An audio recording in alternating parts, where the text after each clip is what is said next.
Hi, I'm Juliet, and today I'm going to show you how to make my baked syrup sponge pudding. It's delicious.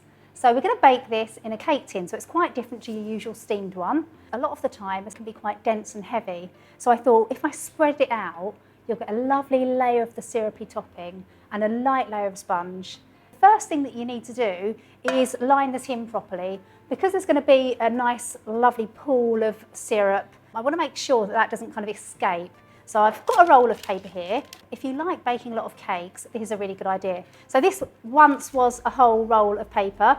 I used to have a bakery for about 10 years. I used to work with my dad. He told me to just get a bread knife and saw off the end of my baking paper, so then I could use it for strips going around the edge of tins. So that's all lined in the base. And now I'm going to just sit a circle, which I've just cut around the bottom of the tin, on top of that. I'm actually going to grease this again just to make sure that it doesn't stick. That's my tin ready, and it is worth doing that. So with the syrup sponge pudding, you've got that gorgeous golden syrup, and I like to add some lemon zest and some lemon juice just to cut through it. I cut the lemon in half and get all the juice out. So that's going to go in the bowl. Now I'm going to get my golden syrup, and that just goes in with the lemon juice and the zest.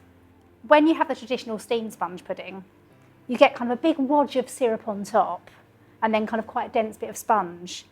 And the syrupy bit is my favourite bit. So by baking it like this, it's almost kind of like in the tin, it looks like 50-50 syrup and sponge mixture. You get so much syrup, you get a nice kind of expanse of syrup over the top. So I'm just going to place that to one side, and now get on with making my delicious sponge mixture. So I've got some golden caster sugar, which is going to go into my mixing bowl first. Into the bowl is going the soft butter. So now I'm just going to cream the sugar and butter up.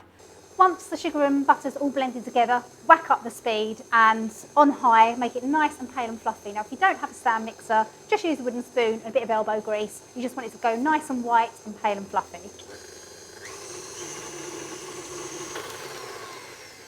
I'm just going to add some vanilla to that. So now it's time to add in the eggs. I'm using these ones from Clarence Court. These are lovely, these are Burford Browns. I always crack my eggs separately into a bowl first for a couple of reasons. I'm a bit clumsy, sometimes I'll get a bit of shell in there and it's easier for me to take it out of the bowl rather than all my spongy mixture. I'm just going to mix this on slow to incorporate each one by one. Okay, so that's all incorporated. So now it's time to add the flour. I do like to add baking powder, it just gives it a bit of a lift. Half of that into the bowl. Just mix it on slow until it's just incorporated. I'm going to put the remaining flour in here now. So I'm just going to add a bit of milk just to loosen the batter. So that's all mixed in, it's looking lovely. It's time to get it into the tin. So the first thing I'm going to do is pour in my golden syrup mixture. Lovely, and that just covers the whole bottom there.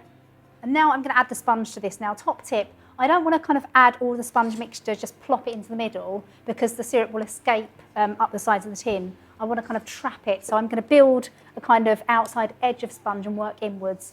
It's like a kind of syrupy jigsaw puzzle. I'm just going to kind of level it off a little bit.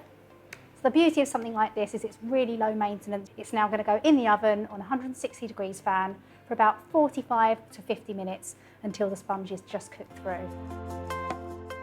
So the pudding is all baked. I've let it sit in the tin for 10 minutes. Now it's a good idea to use a plate with a bit of a lip, just in case any of the syrup kind of drizzles down, which hopefully it does. And once you commit to the flip, you've got to go for it quickly and carefully, like that. I'm going to give it a gentle tap. Ready? There we go. That's just going to peel back and reveal that lovely golden syrupy top. I can't wait to dive in. You can just simply slice it into wedges and get stuck in.